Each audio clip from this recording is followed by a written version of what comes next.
Yo, what's good, YouTube? It's your boy Money Side, and today I have a great video for y'all.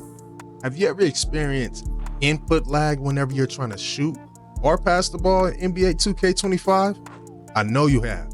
So today, I have 5 pro tips that's gonna help you get rid of that annoying latency. So let's go ahead and get into this video.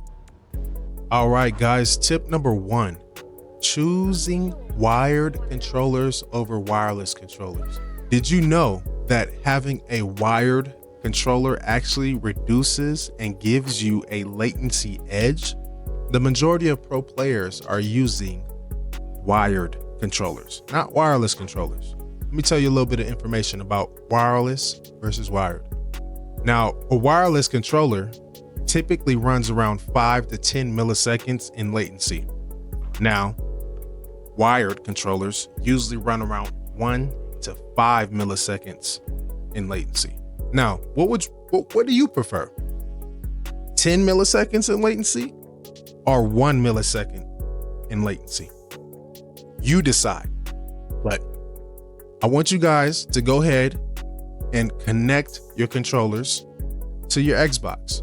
You want to make sure cord isn't too long, but I'm not gonna overjump. We have some more information in the next step. Let's get into this next tip.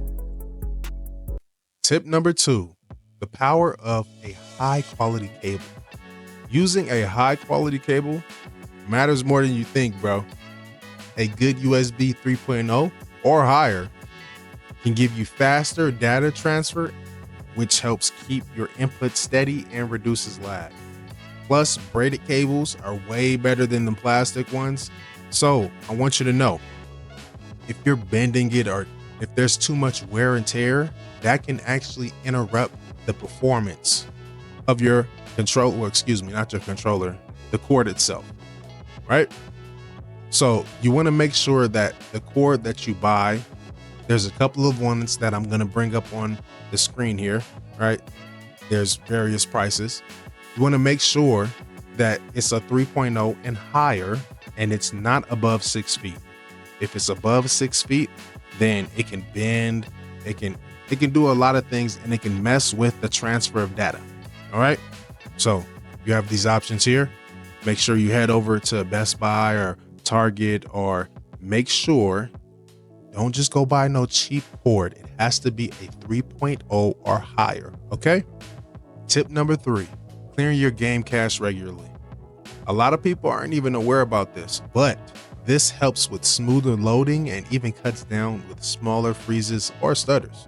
Over time, your cache can get corrupted, which can lead to frustrating glitches, freezes, and lags. Clear it out, and I swear, bro, you'll see how fresh and smooth NBA 2K25 will run.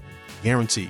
All right, guys, tip number 4, go wired with Ethernet or power line adapters. So, since we don't know what the heck a power line adapter is, and I've never connected to one, I know exactly what an Ethernet is though. Now, a lot of people, this is optional because a lot of people's routers are far away from them. Okay. So do what you can. If you do these first 3 steps, guaranteed you will cut down on a lot of your latency and lag, right? But if you're connected on Wi-Fi, switching to a wired connection can seriously improve your latency. I don't know what a power adapter is, and that's a lot of money that you'll probably have to invest into, so don't worry about that. But for everybody that do have a router that's closer to you, go get that Ethernet. Make sure the Ethernet has gold plating for better conductivity. Tip number 5, 1 millisecond response controllers. Now, what are 1 millisecond response controllers? For all those players that are already using a DualSense controller for a PlayStation, you don't have to worry about getting another controller because your controller is already geared towards that. Now, the only thing that you don't have is Hall effect. What is Hall effect? That prevents stick drift. Now, Xbox players, if you're already in the market for looking for an elite controller that doesn't cost $200 but works just as good, I would want to introduce you to the GameSir. Now, what is the GameSir? GameSir is a 1 millisecond response time controller. And it also has Hall effects on the triggers and the thumbsticks.